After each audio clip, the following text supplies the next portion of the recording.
C'était ici, c'est ça? Ouais, très bien. Donc, je me présente, Serge Bernard. Donc, je vais vous présenter ce projet Popstar. Le projet Popstar a pour objectif de développer des marques satellites qui vont combiner de la géolocalisation, ce qu'on voit classiquement pour des marques, avec de la mesure physiologique. Alors, avant de vous présenter concrètement le projet, j'aimerais faire un tout petit historique sur ce projet parce que je trouve que c'est un bon exemple pour montrer l'apport qu'a pu avoir NUMEV dans notre projet de recherche. Voilà donc un peu l'historique avec les différents axes de recherche autour du projet Popstar. Ce projet a débuté en 2014 et puis, comme tout le monde, on est allé chercher des financements. Donc vous pouvez voir ici l'ensemble des projets, des demandes de financement qui n'ont pas abouti, où on a été rejeté. Et puis on a eu des premiers financements par l'AMI du CNRS, par une politique de site du l'IFREMER, et puis par le support de l'UM. Et puis on a eu une thèse cofinancée par l'ABEX NUMEV et par l'IFREMER. Tout ça nous a permis en 2016 d'être sélectionnés par l'IFREMER pour être un des projets étendards de l'IFREMER et qui a permis de financer une grosse partie de l'activité de Popstar. Alors c'est quoi ces projets Merlin? Ces projets Merlin, c'est des projets étendards, des projets où l'IFREMER veut mettre beaucoup de moyens pour montrer ses compétences dans un domaine particulier. Alors c'est du financement propre de l'IFREMER, sur au minimum 3 ans. Actuellement, il y a 3 projets qui sont financés, donc le projet Popstar que je vais vous présenter aujourd'hui, un projet qui s'appelle Microplastique, en lien assez proche avec ce qu'on a vu ce matin. La différence ici, c'est que c'est plus une étude de l'évolution de ces microplastiques et de l'implication qu'il y a sur l'environnement, de l'environnement au sens large. Le projet sur Pourquoi pas les abysses, qui est une étude en fait de la biodiversité des hauts fonds marins. Voilà, donc maintenant je vais rentrer un peu dans ce projet Popstar. Alors, le projet Popstar a 2 grands objectifs.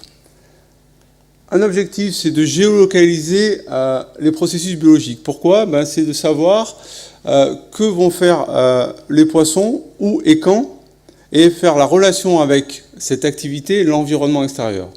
Donc être capable de géolocaliser des processus biologiques.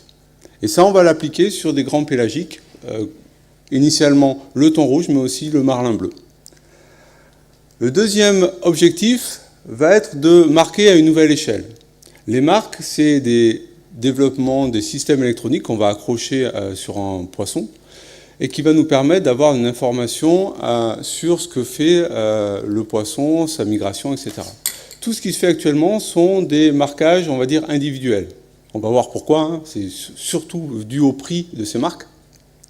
Nous, ce qu'on va chercher à faire, c'est faire un marquage plus à une nouvelle échelle, au niveau d'une échelle de groupe, pour avoir des informations sur les comportements de groupe. Et puis aussi avoir des informations sur la variabilité des comportements à l'intérieur même d'un groupe. Donc de ces 2 objectifs, on va vouloir utiliser des marques. Alors des marques, il y a plusieurs types de marques. Alors, on peut voir des marques qui ne sont pas des marques électroniques, c'est des simples, on va dire, des simples étiquettes qu'on va mettre sur des poissons, sur des individus. Ensuite, il y a des marques qu'on appelle des marques acoustiques, qui vont être utilisables dans un environnement restreint avec des balises de répétition acoustique. Les marques archives, où on va mettre de l'électronique à l'intérieur d'un poisson, avec la problématique ici de repêcher le poisson pour avoir l'information qui va être enregistrée dans la marque. Et puis enfin, les marques qu'on appelle les marques satellites. Et c'est sur ce type de marque qu'on va travailler. Alors ces marques satellites, c'est des petits modules électroniques comme ça qu'on va accrocher sur le dos du poisson. Ici, c'est un thon rouge. Vous voyez la marque ici. Donc ces poissons vont être marqués. Le système électronique, la marque électronique va enregistrer tout ce qui se passe autour du poisson et ce que fait le poisson en termes de déplacement. Alors il faut voir que là on est sous l'eau, donc il n'y a aucune information qui est transmise, on enregistre simplement. Au bout d'un certain temps, ces marques satellites montent à la surface, et là elles vont commencer à transmettre au satellite, et on va pouvoir récupérer les données et puis traiter ce qu'a fait le poisson pendant la durée de la manip.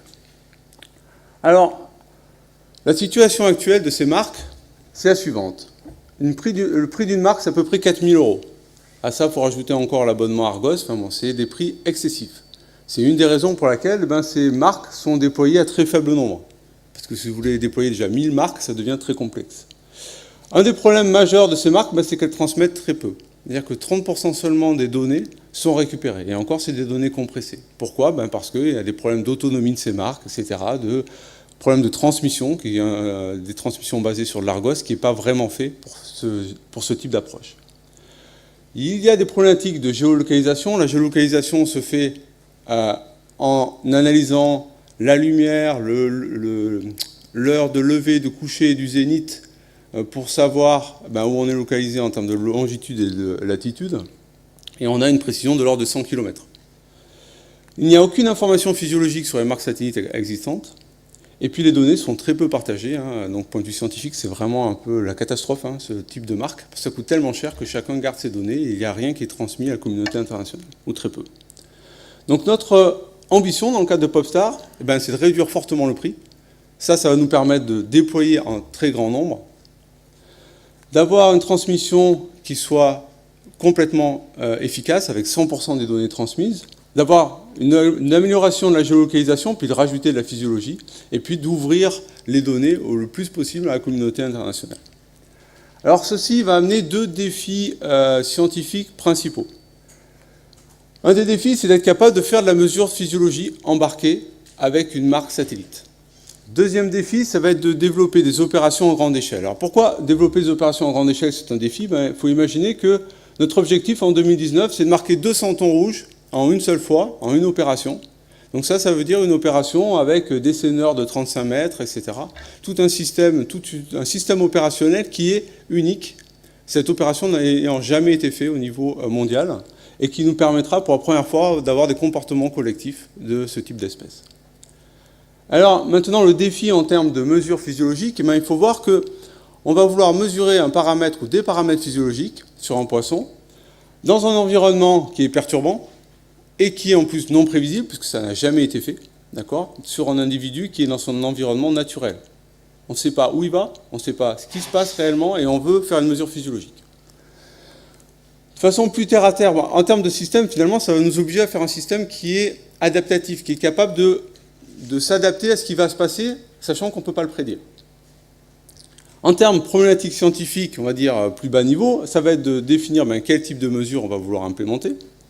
Comment définir les spécifications du dispositif de mesure? Pourquoi? Parce qu'on ne peut pas définir un cahier des charges. On n'est pas dans un cadre où on nous dit, voilà, il faudrait mesurer de cette façon, de cette façon. Non, on ne sait pas. Rien n'a été fait jusqu'à maintenant. Donc on va devoir définir ce cahier des charges. Et enfin, dernière partie, se développer le dispositif en lui-même. Alors si je viens sur la première partie, sur définir la technique de mesure, on a étudié plusieurs types de techniques de mesure pour extraire des paramètres physiologiques du poisson.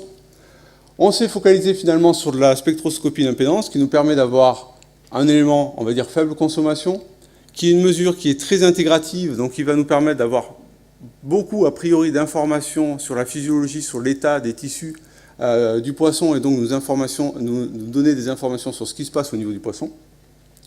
Il y a déjà des premières mesures qui ont été faites sur des thons rouges. Alors c'est des mesures monofréquences, une seule fréquence. Nous, on va partir sur la spectroscopie, mais ça nous permet de montrer que c'est viable pour ce type d'espèce. Les limitations, elles sont nombreuses, puis surtout elles sont importantes. Il n'y a aucune mesure qui existe. La BIA, la bioimpédance, vous connaissez, même sur l'humain, c'est beaucoup utilisé, mais c'est toujours avec un individu qui est immobile. Là, on va devoir faire de la spectroscopie d'impédance sur un individu qui bouge en permanence, 24 heures sur 24. D'accord ? Et donc la mesure en elle-même va être perturbée par cette activité-là. Il faut être capable de prendre en compte cette activité et corriger la mesure en fonction de cette activité. Maintenant, sur la partie définition des spécifications, il y a certaines spécifications qu'on va pouvoir obtenir grâce à la bibliographie, grâce aux connaissances que l'on a du vivant, pour connaître un peu qu'est-ce qu'on va devoir faire en termes de mesure, en termes de développement technologique. Là, je vous donne une liste de spécifications. On ne va pas rentrer dans le détail, c'est juste pour vous donner un peu l'image de ce qu'on va chercher en termes de spécifications pour notre développement. Alors, il y en a certaines qui sont relativement faciles. Par exemple, la bande de fréquence utilisée. Donc là, on peut trouver plein de choses dans la littérature sur le mammifère, sur les poissons même, où on voit que selon la fréquence de mesure de la bioimpédance, eh ben, on va avoir des informations plus ou moins internes à chaque cellule, d'accord, et donc pouvoir extraire des paramètres physiologiques différents. Donc nous, typiquement, on part sur des spectroscopies qui vont du niveau du Hertz jusqu'à 10 MHz. On peut parler du type de configuration. Quand on fait une mesure de bioimpédance, on peut faire une mesure en 2 points, en 4 points. 2 points, 4 points, ça veut dire qu'on va utiliser 2 pôles pour faire la génération du courant et pour faire la mesure, les mêmes pôles pour le courant et la tension. Ou 4 points où on va avoir 2 points pour générer le courant et 2 points pour faire la mesure de tension. La mesure 4 points nous permet d'isoler en fait ce qu'on appelle les impédances d'interface, qui sont dues à l'interface entre l'artificiel, l'électrode et puis les tissus naturels. Quand on veut mesurer ce qu'il y a dans les tissus, on pourrait penser qu'il y a uniquement la 4 points qui nous intéresse. Mais nous, on veut aussi être capable d'avoir un système qui s'adapte. Donc on a besoin aussi de faire une mesure en 2 points pour mesurer l'évolution de l'interface qui peut être due à la présence de fibrose, de nécrose, de déplacement de l'électrode, etc. Et tout ça, il faut le connaître pour pouvoir interpréter la mesure de bioimpédance. On peut définir facilement l'amplitude en termes de valeur de l'impédance qu'on veut mesurer. Bon, tout ça, c'est des paramètres, on va dire, relativement faciles à définir. Pour autant, quand on regarde la littérature, on s'arrête là. Il nous manque des choses pour pouvoir définir nos spécifications.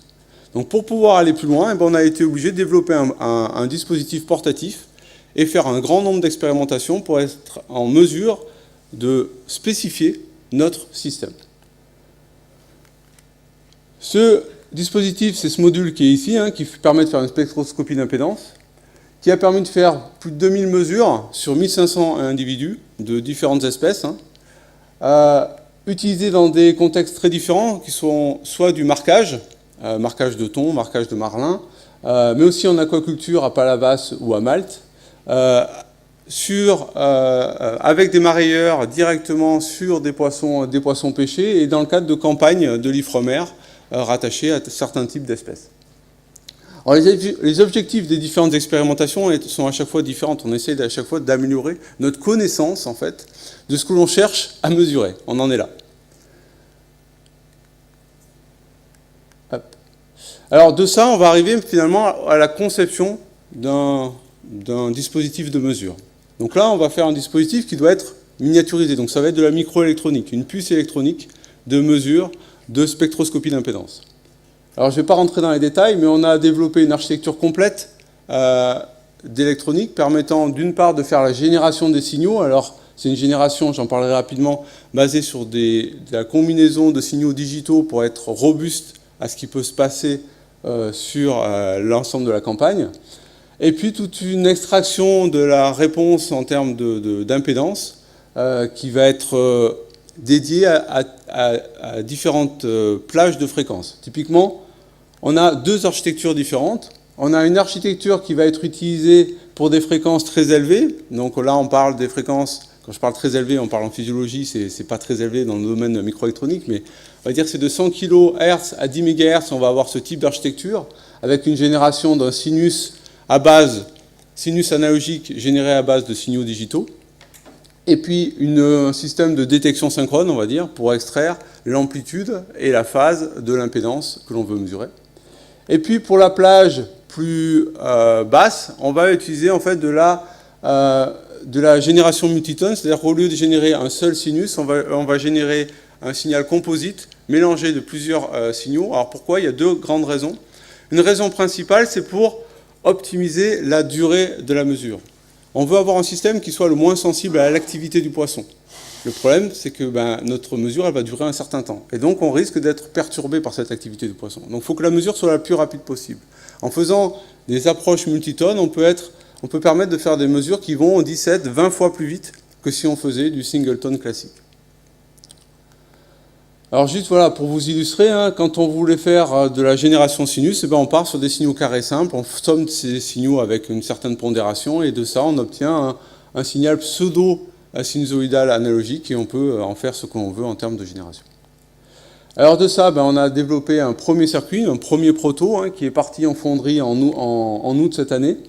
C'est un circuit qui fait 2,5 mm par 2 mm, avec les blocs fonctionnels principaux qui sont déjà dans Circular. Tout n'est pas dans ce dispositif, hein. Il est prévu dans le cadre du projet PopStar 3 prototypes, donc ça c'est le premier.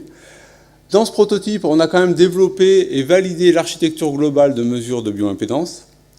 On a développé tout ce qui est génération de signaux multitones. On a développé des amplificateurs d'instrumentation dédiés, et puis on a développé toute une structure qui permet de faire une génération large bande du courant de stimulation. Donc le circuit, on devrait le recevoir en décembre ou au début d'année 2018.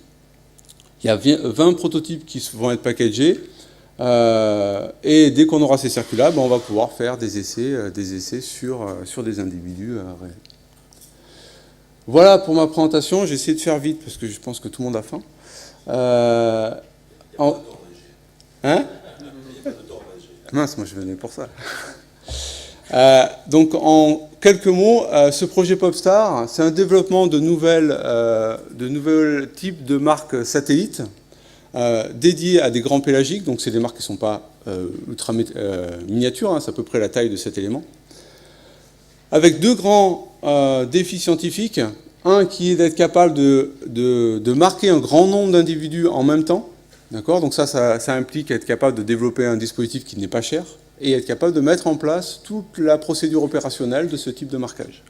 Et puis développer de la mesure physiologique, un dispositif de mesure physiologique qui permette d'avoir des informations sur la physiologie du poisson. Et ça, c'est un élément qui est inconnu jusqu'à maintenant. Jamais personne n'a fait ce genre de choses sur un individu dans son environnement naturel. Voilà. Je vous remercie pour votre attention.